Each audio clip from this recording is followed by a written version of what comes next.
Are we live? We are live.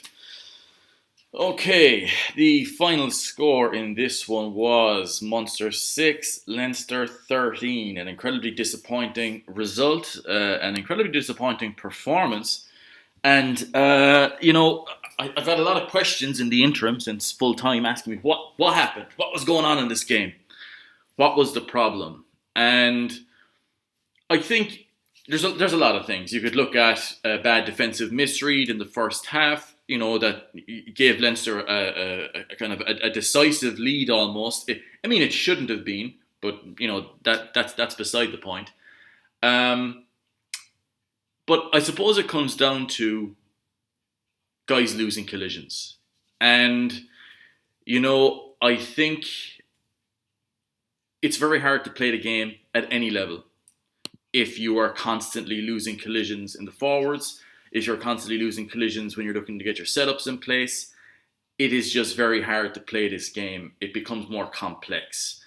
I look at Leinster tonight, I look at their pack in particular, and I'm seeing big, powerful men making a rake of tackles, stopping us dead in the vast majority of our carries, and making it very, very difficult for us to get gain line. You look at Andrew Porter. He's down for 20 tackles here. Will Connors is down for 23. You have the likes of Devin Toner is down there with Scott Fardy's got 16. And you look at the way that Leinster, when they were managing their possession, they were just able to do it because they were getting that gain line and they were getting over the line consistently. And we weren't. And when it comes down to that last 10 minutes, the urgency was there. We were playing with a bit of pace, a bit of tempo, but it became very hard for us to play. And it became a kind of a game of attrition against the bigger team, the likes of, like I said this in the build-up, like Josh Murphy, Will Connors, Caelan Doris. These guys aren't huge names yet, but just from a physical perspective, they are physically ready right now. So once Leinster got ahead, they had to, they were just out there to defend, and they stopped us up. And you could look at, well, we could play this, or we could do that, or whatever else. We didn't have any ball carrying outlets today, and that was just the reality of it. Because you always look at how you're going to move a season on, and you always look how you're going to present yourself as, in a game. You need to have those outlet options, and you can look at Leinster here. I haven't even seen the stats yet properly. I'm just going to have a look now. I'm going to see a lot of work there for James Lowe, and yeah, there's lots of stuff there for James Lowe. He gets a lot of possessions. He works in off the wing. He's a big, powerful player. It's very hard for anybody to come in and stop him, and like, he commits guys non-stop. And we just looked, in midfield in particular, a bit small. And we were soaking a lot of collisions in that middle. And like, there was, guys there, traditionally pretty good defenders, like, the likes of Billy Holland and stuff like that, falling off a few tackles. It just adds up over time. It just starts to build, and it becomes then more difficult to play the game if you're losing those collisions. Because you can see Rory Scannell and Sam Arnold are down here. 3 missed tackles each. One of those was a big deal for Sam Arnold. And I suppose it just, like, it doesn't boil down to as simple as, we were losing a lot of collisions. But like, that's where the majority of the game comes from. Because you look at the first half, our exits were very poor. I thought that we put a little bit too much pressure on Nick McCarthy. We should have been looking to dictate it a little bit more. I think guys were kind of happy to let him take those box kicks rather than look to try and kick straight up into the wind, which maybe we should have been doing. He took a lot of flack for that. His setups are very slow, yes, but I think that the likes of Hanrahan and Scannell should have been demanding more ball there and looking to try and make plays. And he was put into a position where he box kick a lot, and not one of them came off positively. Because the idea of looking to try to, we'll slow it down, we'll kick the ball away. You want to try and drag a bit of time out when you're playing against a strong angled wind like that. But if you look at the way that Leinster played in the second half, they were coming onto the ball with pace. They were getting around the corner. They were being physical. They were getting over the gain line, and it becomes easier to play once you're getting over the gain line. It's stupidly obvious, but the game boils down to that at times, where if you're winning those collisions and getting over the gain line, you will then be able to play with an angle, you'll be able to play with pace and go forward. And Leinster are very good at doing that. And that's why they were able to get that sort of that angled ball kind of rotating around. And like when you look at Andrew Porter and his position where he was great at slowing the ball down in contact, where when you run into him, when he tackles you, it's very hard to get to the deck because he holds you, gets you up off the ground, makes it very difficult for you to play. And that made it very difficult for us to get the sort of run on the ball that we wanted. And Leinster are very good at using those stoppers, like because I was talking about it in the red eye, like in the red eye, and it's like it becomes incredibly difficult to kind of move beyond that if you're looking to hit that wider area, but you're being slowed by Andrew Porter or Cian Healy. Those two guys, they take that position. It becomes very difficult to play around it, and you're losing numbers, and it becomes very, very difficult for you to play. And that looked like what was happening in this game from our perspective because we didn't have any ball carriers. We had guys who were decent carries of the ball, and I thought Jack O'Donoghue did very well today at number 8. For me, he had a standout game, but too many other guys were losing collisions and not getting onto the ball the way we wanted, and we just looked a little underpowered. And that was my worry coming into this game. I was worrying about the front 5. That played out, unfortunately, and we just looked like we were a little off where we needed to be physically, and that has been the case in big games against big opposition. And like, as in, relatively speaking, like we were reduced. We missed our internationals way more than what Leinster did. Leinster's investments in the likes of James Lowe and Scott Fardy pays off on days like today. I thought Scott Fardy was magnificent. And it becomes more difficult for you to play when you don't have those go-to guys. Got some questions coming in on the Discord here. Is it time to move Craig Casey to number 2 in the depth chart? McCarthy and Cronin aren't good enough to keep him out. Well, I would agree that neither McCarthy or Cronin had good games today. Both had fairly had multiple errors, I would say, between them. In some ways, this was a good day for Craig Casey because I think that by comparison, the service, there was no comparison. But then again, you would look at Munster winning a lot of those collisions against Connacht, playing on more front foot, whereas this was not the case here. Goggin on the wing, a one-off or something that we'll see again. Well, I didn't think he looked out of place there. We didn't really get the ball moving beyond him, as in they weren't really able to take the ball in any sort of kind of advanced position. I'm just looking here at how many possessions Dan Goggin had on the ball. He had 4.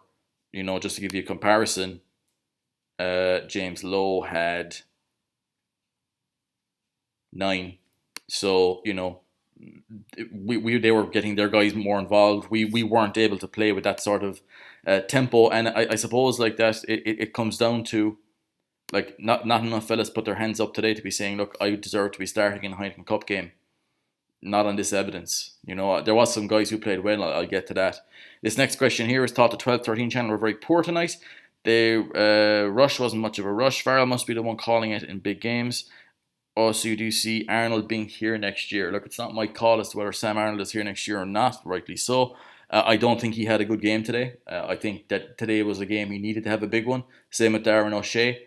I thought neither had big games. That there was a couple of bad moments for them where it just comes out. You come out on the wrong side of things, and that big dominant loss of the collision from Darren O'Shea. Yes, up against 2 very big men, but dominantly blown back. Lost the line out right at the end as well, under pressure, but not what we need in this game. Sam Arnold, game as a goat, and there's lots of guys here. Look, they all work hard. And from my perspective, like, that's a given. So like when I'm saying they're all working hard, that's 100%. Like, of course they're working hard. No one is doubting their work rate. But when the other team are working as hard as you, you need to have that little bit extra. And too many of our guys tonight didn't have that little bit extra. And this is what it comes down to. In games like this, it comes down to that quality. And Leinster had, Andrew Porter, a guy who could easily start for Ireland. I mean, it's only because of Tyke Furlong that he's not starting for Ireland. Andrew Porter would be starting for Ireland, and he may transition over to Lucette again. He's that test starter quality. Scott Fardy, is still quality. Could still be starting for Australia. Devon Toner, test quality. You're looking at Ross Byrne as international caps. Now, whether he's at that level or not, again, quality. James Lowe, test quality. And that kind of quality dotted through their line became, it counts in games like this. And we needed to have our test guys back in to play better, because our second layer isn't currently at Leinster's level. And that's just the way it is. Like, it's just, and that's what makes games like this hard to stomach, because you add in the likes of a Jean Klein, for example. I think we're instantly better, and I think we're instantly in a position to go forward and try and win that game in the second half. Add in a Chris Farrell, all of a sudden then, now we're in a position to go on and maybe really get into this game. But when those guys aren't there, you miss their physicality, and that's really what we missed in this game. Somebody to come in and dominantly win collisions for us, win gain line for us. It didn't really happen, and that's the unfortunate thing about it. Other question here on Discord. 3, I get the feeling that this is heading towards a bridge season. We're unlikely to win in Paris, which puts us out of Europe. The Pro 14 is very poor this year and won't be interesting until the playoffs. Plenty of players need to be moved on, and we await news on 2 South Africans. Yes, look, we definitely need something. Because games like this are a relative illustration as to what happens when you lose collisions in rugby games, and why that physicality in the forwards or elsewhere, wherever you can stack it in this game, is so important. If we take it that work rate is the same on both teams, then the bigger players will normally win against the guys who are smaller than them. Usually that's what it is. And I think that was illustrated today, because I think we handled Leinster's attack quite well. I thought they attacked better than us. I thought we defended quite well for the most part. That one key error off that maul break, again, very, very tough to take. Because again, I think if we hang on to that, the lead going in at half time would have been around 6-3. That's very doable. Maybe, I think they scored their conversion and 2 penalties. Yeah, so coming in 6-3, it's right up there. We were 10 points back and just didn't have the quality to break them down at the end. And you can look at, like I'm seeing plenty of people giving out about Johan van Kraan in my mentions here. Look, Johan van Kraan is kind of, his hands are tied by the selections that he has to make here. And you're trying to develop the guys who are in that second layer. But it just becomes very, very difficult. If guys are losing collisions out in the field, you try to give them a little bit extra. You try to give them a bit more with regards to scrummaging technicalities and stuff like that. We were losing a lot of lineouts. We were under big pressure from Leinster there. And we needed to be stronger from a selection perspective to beat this Leinster side, because that's just where we're at right now. I think when we're at full strength, I think we're still in and around that top 4 level. But we need players. We need guys to come in, and some of those will come from within, and some guys will be signed from outside. But that's just the reality of it. And there's no real way that we can look at this other than, like, we do need more players. And that's it's going to be a process. And we need to be way more accurate. We need to be way more disciplined than what we were today if we're going to overcome that problem. And we weren't. This next question, I know Leinster have more output. I'm not sure what this is, but is it just down to quality or training? They simply do not make the same errors in handling or decision making that we see from the Munster players. I genuinely think the reason why that is because, like, Leinster's have the consistency on quality across their front 5 is one of the major reasons why they are where they are. Their front 5 across category 1, category 2, all the way down is quality. We suffered today physically in our front 5 and then found it difficult to get into the game as a result. Like, if you look at the kind of the little micro game that is in there between front 5 versus front 5, strip everybody else out. The front 5 who will dominate the other team physically, and then add in your back row, then that then becomes how the games play out. And we are looking for those players who can come in and do that for us. Like, that's one of the main areas of recruitment, guys, where we're looking to get in and develop from within to get that pack moving. Because our category 1 team is very good. Right now, though, on this evidence, the only guy who's really, really pushing that category 1 team right now, Jack O'Donoghue. I thought he was very strong today, tackled very well. Some good maul moments as well, some good line out moves too. He played very well. Other guys are a bit off the pace, where we need him to be. Arno Botha we missed today. Like, this is a game where you want your non-Irish qualified signings playing in this game. And Arno Botha would have made a big difference for us, I think. But unfortunately, he's suspended. So he's back next week. But this gives you an idea as to what, like, the guys who teams look to develop, what they look for in academy intake, the guys who they look to try and build on. They need to have that core level of physicality. This would have been a great game to see Gavin Coombs coming in and having a go. Again, look, he was out with concussion. So, look, I think that you can get down to little moments that, in moments of inaccuracy at halfback from Neil Cronin and Nick McCarthy. It happens, yeah. Those moments happen. It's dictated on the momentum and the swing of the game. We didn't have it. We had some good moments kicking, but didn't pressure their line out enough. We needed to do that a little bit more. Again, I think that's where we missed the likes of a Jean Klein. It's games like this where the overall depth of your squad gets tested when you strip out all of your test guys. And this is week 2 of a 3-week block where we're going to be missing players. You're going to be tested, and I think today, look, the guys who I thought performed well.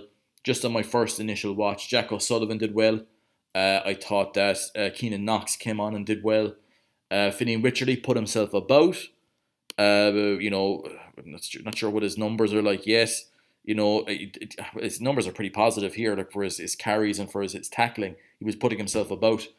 I thought that's really it. I thought Carberry looked okay when he came on. But, we were mainly losing a lot of collisions as that game went on, and it became very, very difficult for us to get a foothold into the game. And that's very important. And it's like, in games like this, especially when Leinster were doing a lot of defending as the game wore on, it becomes very difficult for you it becomes very difficult to watch just as a Munster fan. Like, why are we not getting over the game line? Why is this looking so hard? Because we were losing collisions. And when you're losing collisions, somebody has to come up with something, either a missed tackle or a tip ball or some bit of magic from somebody in the backs, and we weren't getting it. And that's it. And when you look at the guys who we're trying to develop, the guys who we're looking to try to fast track over the next 2 years, because I think there's lots of guys in this squad right now, won't be there in a year or two. And the guys who are going to have to come up from within are going to have to come pretty quick and look to try and be fast-tracked as much as possible, because we need those guys to get us where we need to go. Signings from outside will help. They will put top-class guys in there straight away. But that comes from a need to go out and get that size. And that is what we need at the moment to try and compete. Because, look, Jerry Flannery has said this a good couple of times. You have to have that test quality. And right now, in our second layer, we don't have that test quality. And that's just it. Some guys may become that level in the future. Finian Wycherley, I think Jack O'Donoghu's very close. The likes of O'Sullivan and Keenan Knox, these guys will be close as well.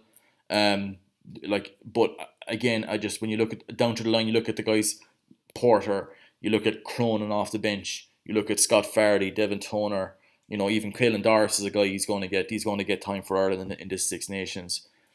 You look at that and you go, okay, look, those guys are kind of getting over the gain line for him and stopping us getting over the gain line. And it breaks down to that at times when you're not getting 100% accuracy off your set piece, which we weren't, and you weren't getting the exact service you want from halfback either, which we weren't. So that's ultimately it.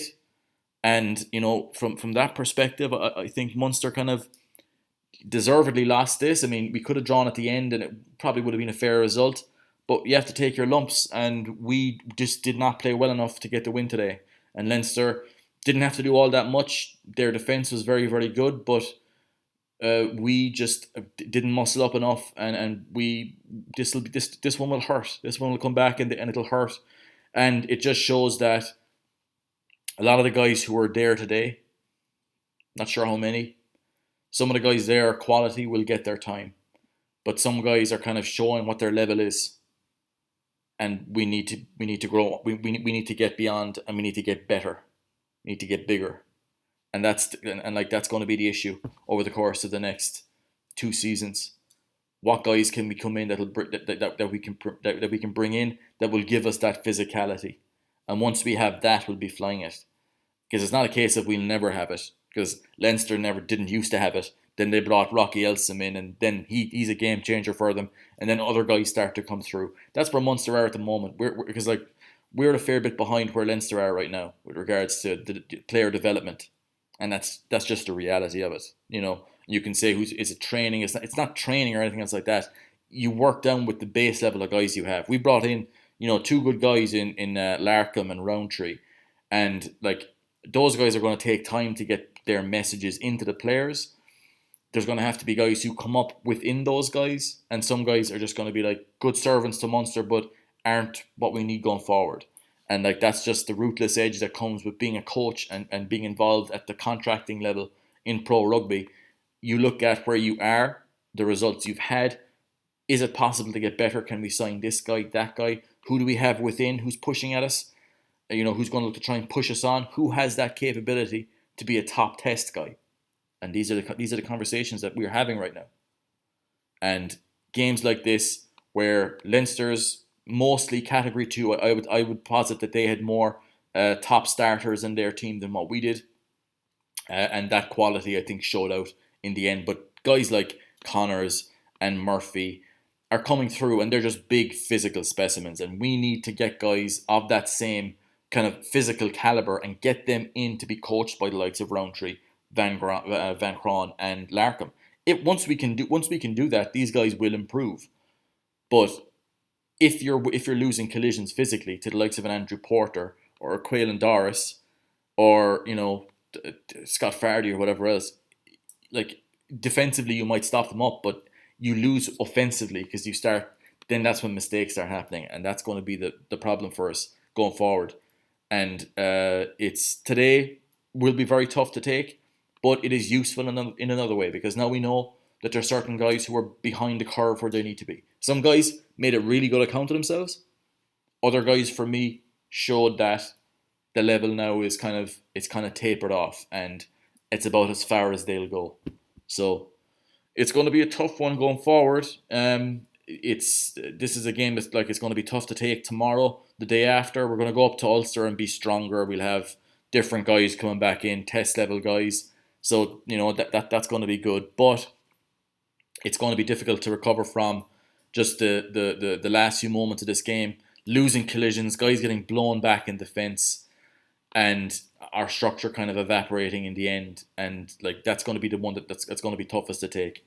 But we go again, and like I said, large part of this will be very, very useful. So we'll see how it goes. Thank you very much for joining me in the post-match Wallystream. The Wally ratings will be out tomorrow at some point. I will be also back with the post-match Wallycast on Monday. So thank you very much for being a subscriber. Thank you very much for listening into this Wallystream, and I will talk to you again very, very soon.